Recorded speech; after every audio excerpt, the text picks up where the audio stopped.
Olubadan coronation, President Tinubu applauds citizens' perseverance as Ladoja ascends the throne. Your determination, your reliability, it's impeccable. Vice President Shettima meets United Nations Secretary General, makes case for Nigeria's Security Council membership. Tomorrow is pregnant with possibilities. I can assure you all. Plus, food security. Jigawa farmers harvest hope with federal government's protection against risks and mechanization supports. Good evening. I'm Lami Ali, live from the heart of our great nation, Abuja. You're welcome to NTA Network News. Tonight, we got a packed lineup for you. Hingino John Adams brings you the trending stories from the economic hub of Lagos, where the action never stops. And Benny Adams fires up the business desk with market trends. Benny, what's new? Well, it's about increasing investment in Nigeria's capital market, with investors having more than 600 billion naira as a take-home from the transactions of today. And as usual, Bade Adeleye scores big on the sports highlights.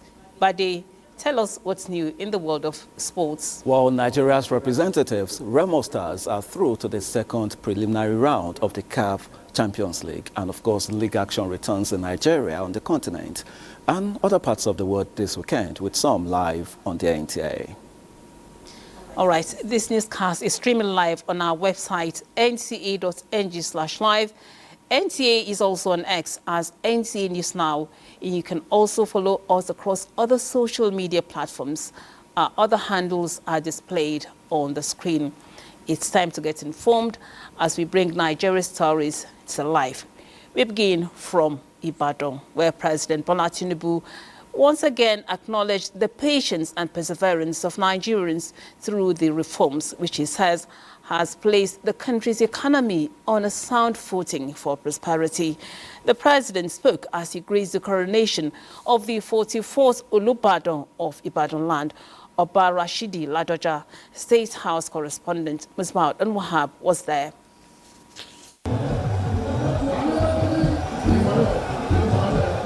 Makbo Hall would add to the depth of history in its custody. The historic hall that has seen reigns of several Olubadan since pre-independence welcomes the #1 citizen as he leads dignitaries to witness the coronation of Oba Rashidi Adewolu Oladoja, ascending the throne of his forebearers. Sitting and former governors, members of the National Assembly, and traditional rulers from across the country also honored one of their own as the former governor and senator climaxed his preeminent status as the 44th Olubadan of Ibadan land. I so present Ladoja Odo, Odo, Odo, Odo, Odo.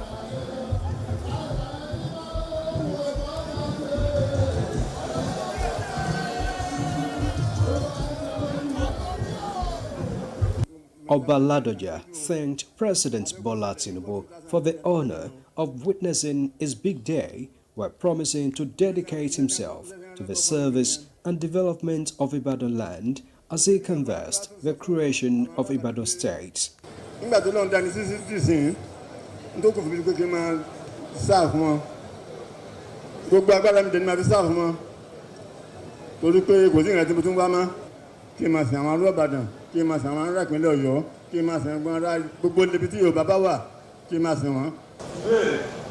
all challenges associated with Ibadan traditional institution is now over and behind us.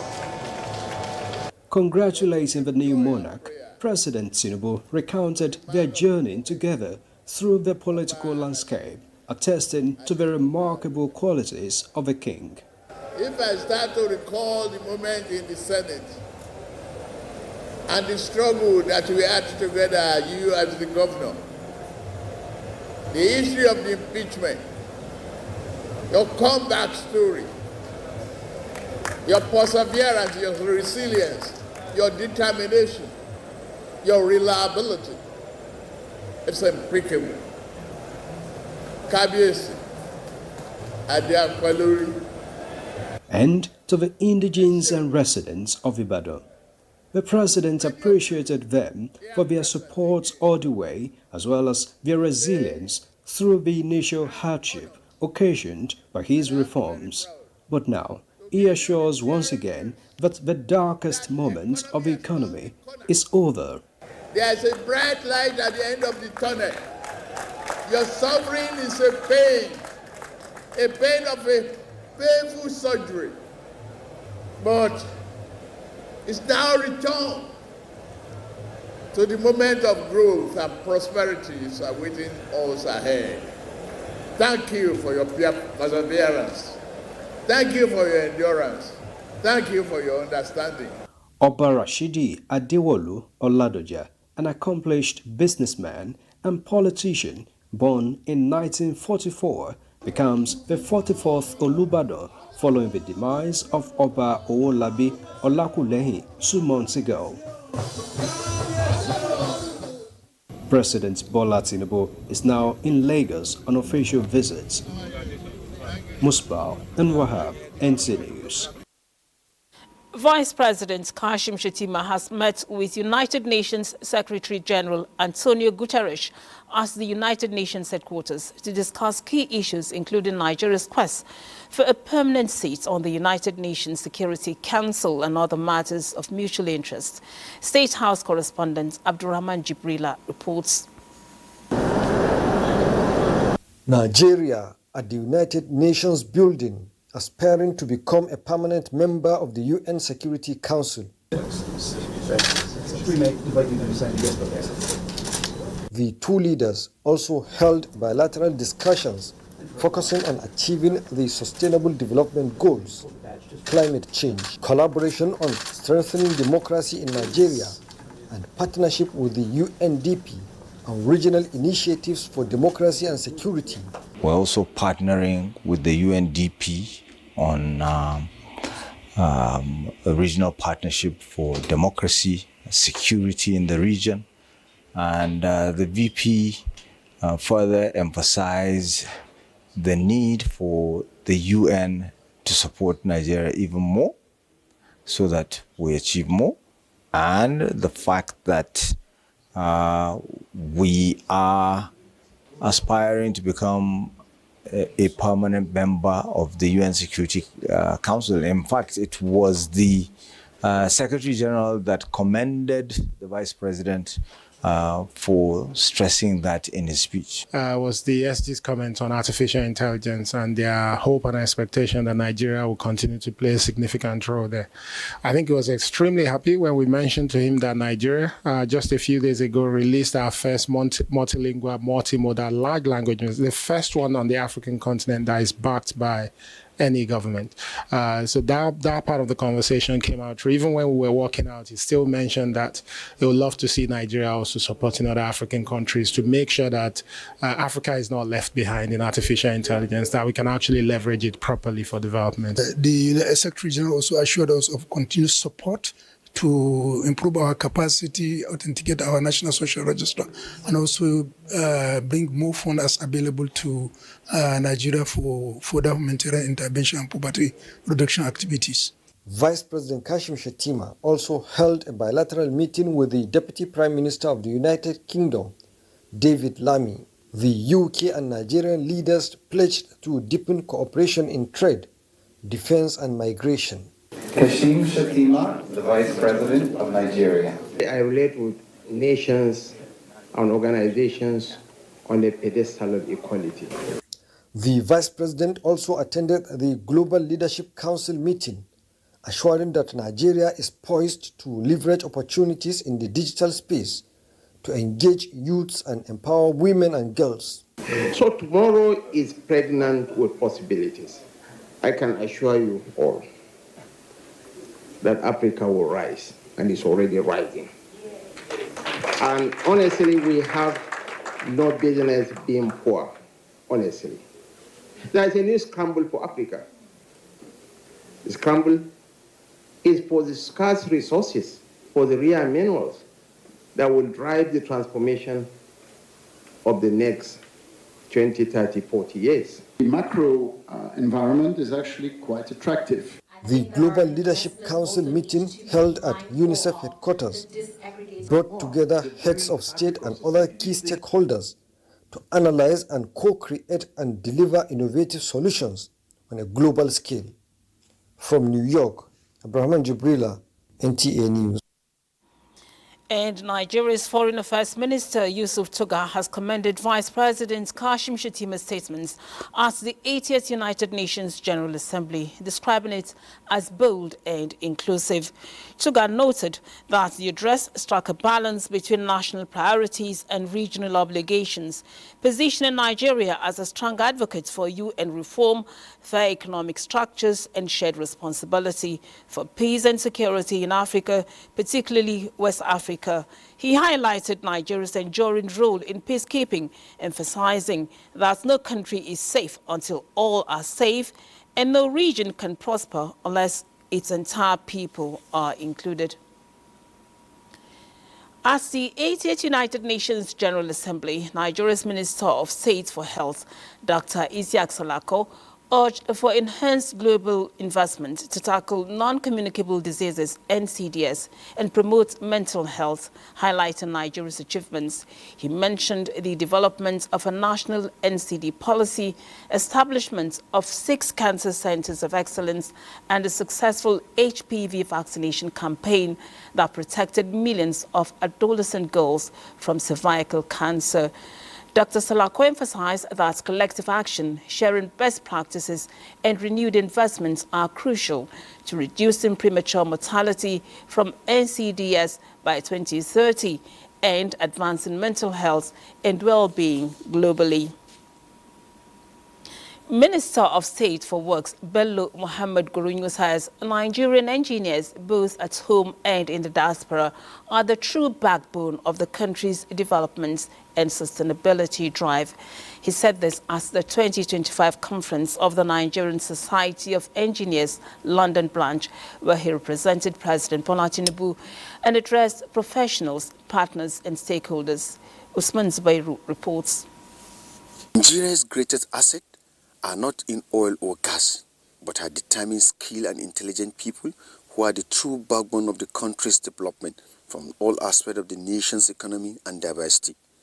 These were the message conveyed by the Nigerian delegation at the 2025 conference of the Nigerian Society of Engineers London branch. Speaking of the theme, the role of engineers in infrastructure sustainability, the Minister of State for Work, Bello Gurunyu, stressed that engineers remain central to Nigerians' ambition to achieve modern, resilient and environmentally responsible infrastructure. He reiterated that President Tinubu's Renewed Hope agenda places infrastructure at the center of Nigeria's development strategy. When we came on board, only 5% of that project, from Abuja to Kano to Maradi was achieved. But today we have covered almost 25% completion.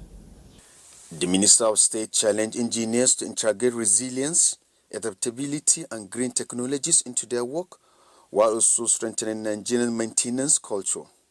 In Abuja, Usman Zubairu, NTA News. Activities commemorating Nigeria's 65th independence anniversary have commenced with a special Juma prayer where President Bola Ahmed Tinubu reassured citizens that the country is in a steady move to the desired level of development. Salihu Abdullahi Gwanara reports.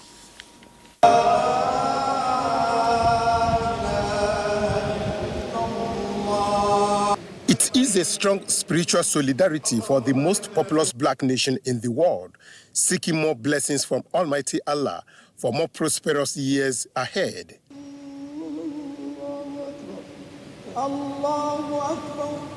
The 2 rakat prayers led by the Imam, Professor Khalid Abubakar, ignited the spirit of worshippers who were led to offer special prayers for leaders and sustain the nation's prosperity as a united nation. To the leadership of this country, from the president to his ministers, our governors, and all those in whose hands Allah, whom you have entrusted responsibilities, Allah support them Allah help them.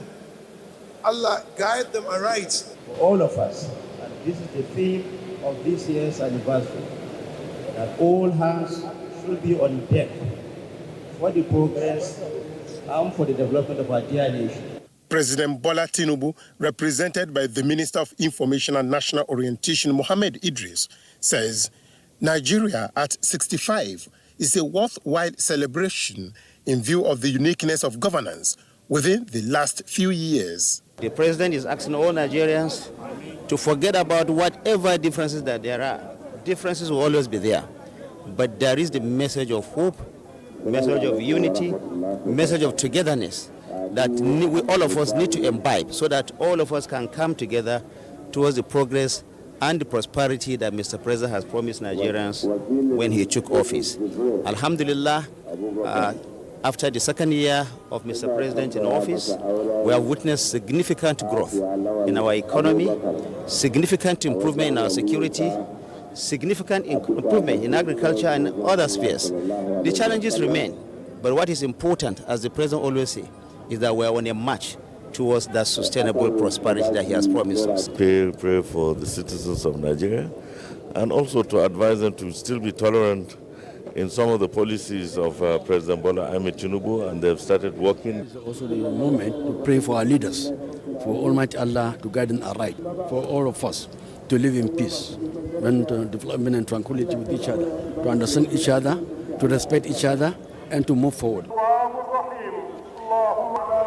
Many believe Nigeria is indeed on a steady move towards sustainable progress. And sustaining this required spiritual upliftment. And this they need to do by coming together to uplift their spiritual endowment towards sustaining the peaceful coexistence among Nigerians, irrespective of their religion, tribe, or political affiliation. In Abuja, Salihu Abdullahi Gwanara, NTA News. This is NTA Network News at 9. More reports in a moment after the break.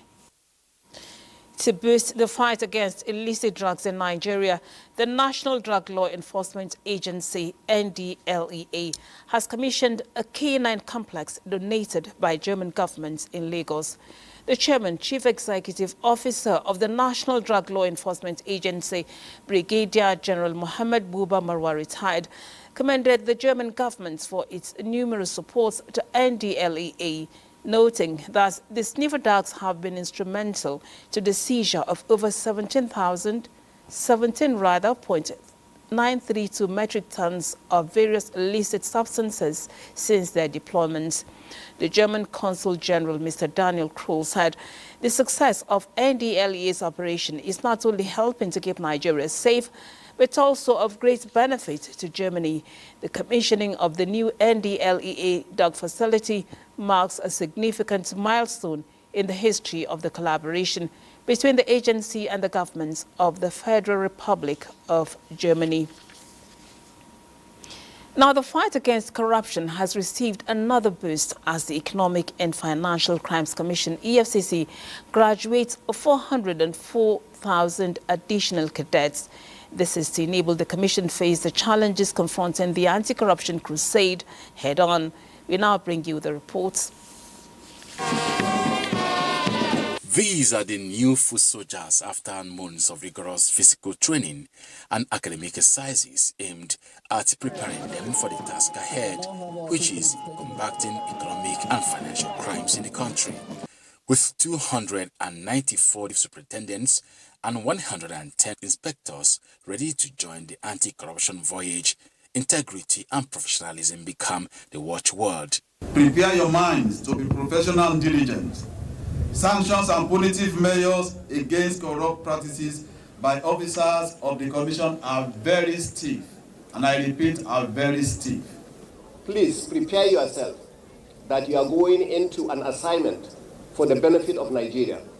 And today, once we achieve that, we have the Nigeria of our dream. Integrity, courage, professionalism, and collaboration are the core values of the Commission, which you must uphold. We will not relent in its steady, continued support for EFCC. For the new anti-corruption crusaders, the morale is high as they embark on their new assignment. I can get to play my part in the eradication of corruption in Nigeria. I'm very, very happy.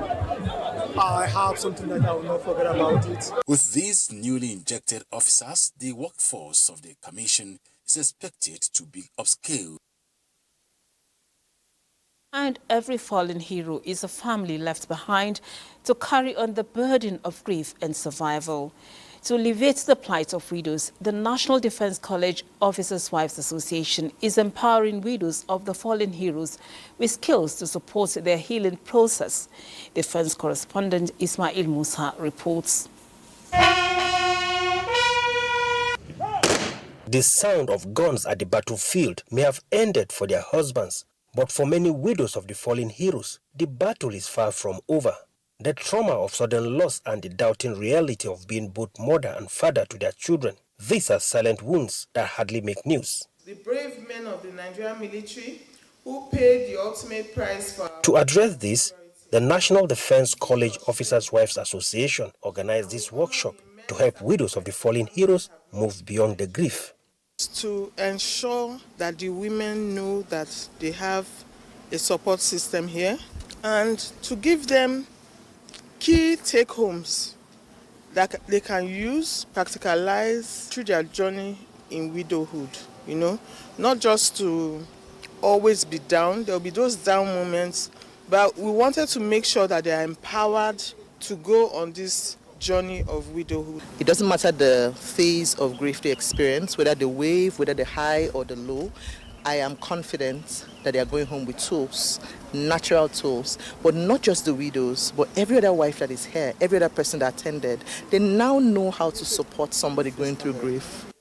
The trauma may never fully fade. Experts say with initiatives like this, these widows of the fallen heroes are finding courage to turn pain into purpose. In Abuja, Ismail Musa, NTA News.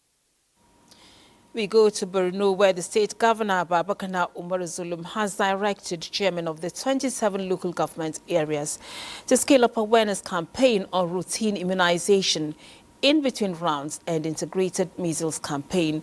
This was during a strategic meeting and updates on primary healthcare activities with traditional rulers under the leadership of the Shehu of Borno, Chairman, Association of Local Government of Nigeria, ALGAN, and development partners as the Government House, Maiduguri. Mohammed Goni reports. Governor Zulum, who expressed commitment of his administration to partner with relevant stakeholders with a view to ensuring effective delivery of routine immunization and other services to be rendered by the primary health care centers across the state, also requested that traditional rulers to continue to sensitize their subjects on the importance of immunization, particularly on polio and other preventable diseases. In order to meet the targets of the human resources for health at the primary health care, Borno State government last 2 to 3 years have given scholarship to about 1,400 nurses and midwives. And so far so good, about 500 of them will graduate this year, end of this year. And all of them will be posted to agents in order to build the existing vacancies. Executive Secretary, Borno State Healthcare Development Board, Professor Mohamed Arab Alaji, briefed the governor and the traditional leaders with regards to the ongoing immunization programs and the primary healthcare leadership challenge. The objective of the primary healthcare leadership challenge is to accelerate the scheduled declaration made by the governors in 2019, a political commitment to improve primary healthcare services by promoting accountability, drive measurable improvement in health performance and outcome. Professor Alaji also called for improved security, especially in hard-to-reach communities, strengthening evening review meetings by local government council chairmen, and to institute appropriate measures to stop misuse of ready-to-use therapeutic foods. Representative of the development partners that include WHO and UNICEF expressed commitment to success of the immunization exercise in the state. In Maiduguri, Mohammed Goni, NTA News. The federal government is stepping up efforts to secure Nigeria's food future under the renewed hope agenda of President Bola Ahmed Tinubu through the Presidential Food Security Unit in collaboration with the Jigawa State government. The drive is ensuring that farmers are not only protected against risks, but also empowered with modern skills and technologies to boost production. Muhammad Musa Askira reports. In line with the National Agribusiness Risk Management Framework, the Presidential Food Security Unit has secured insurance cover to mitigate risk faced by farmers across the country. Executive Secretary of the Presidential Food Security Coordination Unit, Marion Moon, joined the governor in launching the Harvesting Hope Caravan, which she said was designed to tour the country to fill the pulse of the people and align projects with their true needs. Governor Umar Namaji, represented by his deputy Aminu Usman at the Jigawa launch of the caravan, commended the stakeholders who have partnered with the state to implement strategies aimed at deepening Nigeria's food security drive. Our role at the federal level is to support, to create the enabling environment and the supporting policies to ensure that agriculture is thriving at the subnational level. The twin objectives of food security and economic emancipation have been the primary motivation for our persistent pursuit on the agricultural transformation agenda, since assuming the mantle of leadership. But the federal government is providing grants, while the state is also counter-funding, providing insurance cover to mitigate risks. The essence, stakeholders say, is to ensure that renewed hope agenda is translated into practical realities at the grassroots, bringing farmers into the hearts of the nation's food transformation journey. Muhammad Musa Askira, NTA. Kano State government has further reduced the backlog of financial settlements for retirees and families of deceased civil servants, with the release of an additional 5 billion naira for the payments of outstanding entitlements. At a presentation ceremony, Governor Abba Kabir Yusuf handed over checks to 1,026 beneficiaries. Abdullahi Mustafa has the details. Yahya Dangau bowed in gratitude moments after receiving a credit alert, a symbolic gesture of appreciation to Governor Abakabir Yusuf. He is one of the 1,026 beneficiaries in the fifth tranche of 5 billion naira recently released by Kano State government for the payment of outstanding entitlements to retirees and families of deceased civil servants. When you pay the gratuity of a pensioner, it's not only him and his family that benefit, the society benefits. Earlier, 12,433 beneficiaries have been settled through the disbursement of 22 billion naira in 4 previous tranches. With this latest phase, the total number of beneficiaries now stands at 13,459. I wish to congratulate all the beneficiaries and also call on all of you, especially those that are yet to receive their gratuity, to exercise more patience. Governor Abakabir Yusuf reaffirmed his administration's commitment to clearing the remaining 21 billion naira in outstanding payments before May 2027. In Kano, Abdullahi Mustafa, NTA News. And the National Union of Electricity Employees under the Transmission Company of Nigeria, TCN, has suspended its strike after federal government's intervention. At an emergency meeting convened by the Minister of Power with officials of the Labour Ministry, TCN, the Nigerian Independent System Operator, NUAE, and the Senior Staff Association of Electricity and Allied Companies, parties agreed to key resolutions. The unions accepted the Minister's appeal to review a standing committee's report by October 6th to 7th, 2025, with implementation to begin later in the month. TCN and NISO will evaluate the financial implications and prepare an implementation plan for presentation to the Minister and unions. Both sides will reconvene to address outstanding issues, with the Nigerian Electricity Regulatory Commission has been directed to fast-track its tariff review to support the implementation of all agreements.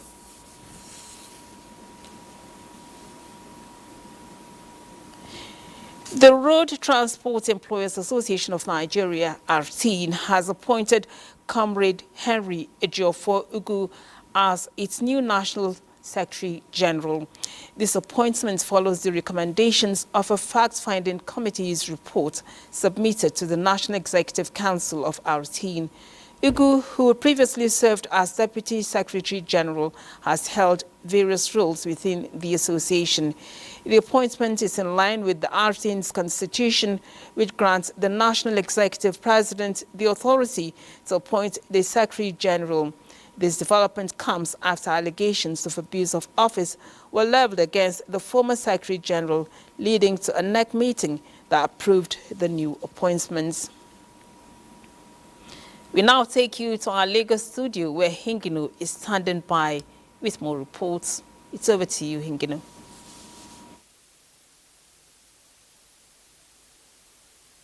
And welcome to Lagos.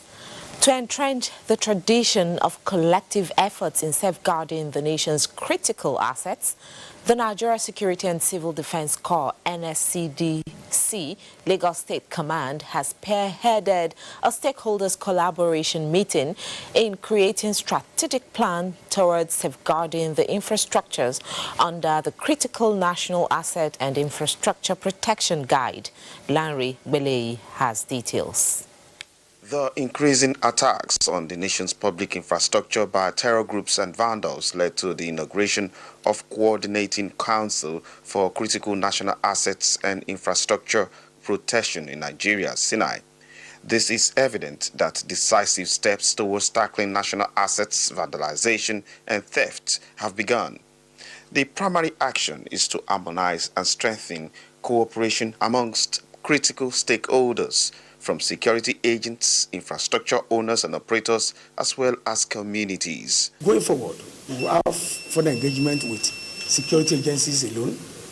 And on the second approach, we'll be having engagement with business owners and operators of this critical national asset and infrastructure. And the third will be with the communities. His Excellency the President, on the recommendation of the National Security Advisor, passed the executive order, the Critical National Information Infrastructure Executive Order. And that's what has galvanized the activity that we are seeing today. Spearheaded by the Nigerian Security and Civil Defense Corps as part of their mandate, this strategic meeting seeks to bolster ties of stakeholders in Lagos and create deliberate plans in tackling public assets critical to the socio-economic growth of the country. There's a closed-door meeting among the security agencies, which they called a technical session to strategize on better ways to protect national assets. In Lagos, Lanre Belei, NTA News. Turning to other matters now, to drive better media engagement, the Nigerian Communications Commission has convened editors for an interactive session to deepen insights into Nigeria's telecom landscape and foster collaborative discourse on key industry developments and regulatory perspectives. Adejoke Odeka has details. Understanding, they say, breeds collaboration. The Nigerian Communications Commission has convened an interactive media forum to highlight its regulatory strategies, key guidelines, and current telecom industry challenges. We've agreed a 5-stage strategy. The first is let's even do a better job with the regulation. Also the cybersecurity framework for the industry, which we're about to launch. Now in this digital age, you cannot ignore cyber threats. One of the top complaints that we get from consumers is data depletion. We are trying to talk to consumers to ensure that they are aware of why their data is being depleted and how they're using it and how to adjust their habits to economize their data. We are actually making sure that all our decisions are data-led. We're collecting the data from the service providers of all these challenges so we can see exactly where we are. On the progress of the industry, the Commission says transparency and accountability is of utmost importance, and this will foster trust among stakeholders while contributing to a more robust and responsive telecommunications environment in Nigeria. We're already seeing investor confidence come back. We're seeing the investments coming. We're seeing the networks being upgraded. And we're beginning to see, even though very slightly, network performance improve. As regulators, the Commission is asserting its commitment to establishing robust frameworks, thereby translating its strategic vision and proposed solutions into tangible outcomes, underscoring a proactive stance in shaping Nigeria's telecommunications landscape. In Lagos, Adejoke Odeka, NTA News. Those are the reports from Lagos. Network News continues in Abuja after the break. Andy Ode, the Chief Corporate Communications Officer of NNPC Limited, visited the Nigerian Television Authority, NTA, to deepen collaboration between the two organizations. Now, the Executive Director News, NTA, Ayo Adeoye, who received the delegation, also committed to a win-win working relationship. Lydia Sampson reports. It was a relaxed and friendly atmosphere, not surprising, since Andy Ode actually began his career with NTA. This made the visit feel like a homecoming of sorts. During the discussions, Ode highlighted the critical role of strategic media partnership in keeping Nigerians informed about developments in the oil and gas sector. Of course, to say a big thank you to you for the support we have received in terms of coverage, and more importantly, the quality of relationship that exists between the NTA and the NNPC. The value that NNPC is expected to bring to the nation is properly captured. NTA's Executive Director of News, Ayo Adeoye, in turn reiterated the authority's dedication to supporting national development through deliberate and impactful communication efforts. There are rules about broadcast. There are things that NTA will not do. There are things will happen in NNPC that we need to consult as a group. This might cause national embarrassment. How do we go about it? It is not about shirking in our responsibilities as journalists, but in our social responsibility in protecting the integrity of. The meeting also explored joint initiatives such as content sharing, co-productions, and media training opportunities. The visit marks a renewed drive to strengthen transparency and communication channels between NNPC Limited and NTA, ultimately delivering credible and comprehensive petroleum industry news to audiences across the country. In Abuja, Lydia Sampson, NTA News. And Benny is ready now to bring us up to speed on happenings in the world of business. Benny. Well, thank you, Lami. On Business Night, we bring you stories across Africa where Nigerians and other African countries will pay a minimum of $250 as visa integrity fees into the United States of America, just as 17 African countries look to more access to electricity from 2026. Citizens of Nigeria, South Africa, Kenya, Egypt, Morocco, Ethiopia and other African countries will face higher visa fees, stricter documentation requirements, and longer processing times for U.S. travel. Changes affect tourist, student, work, and exchange visas. South Africans who currently benefit from visa-free short visits will see tighter procedures for more extended stays. Nigerians and Kenyans already requiring full applications will face longer waits and increased cost. Now, Ghana and 16 African countries have committed to increasing electricity access under the World Bank's Mission 300, aiming to connect 300 million Africans by 2030. The initiative, supported by the African Development Bank and partners, promotes reforms, private investment, renewable energy, and job creation. Already, 30 million people have gained access since 2024.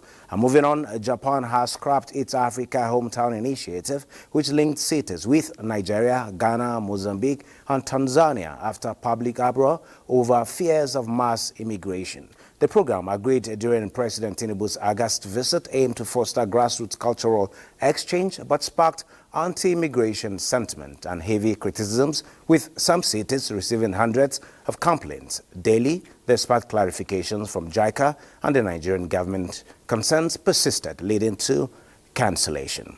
From there, we take a look at the market. At this time, the Nigerian stock market had a fantastic session with investors gaining a massive 617 billion naira. This strong performance saw the NGX All-Share Index climbing by 0.70%. Today's boost came from a wave of buying interest across several major stocks, showing investors are confident.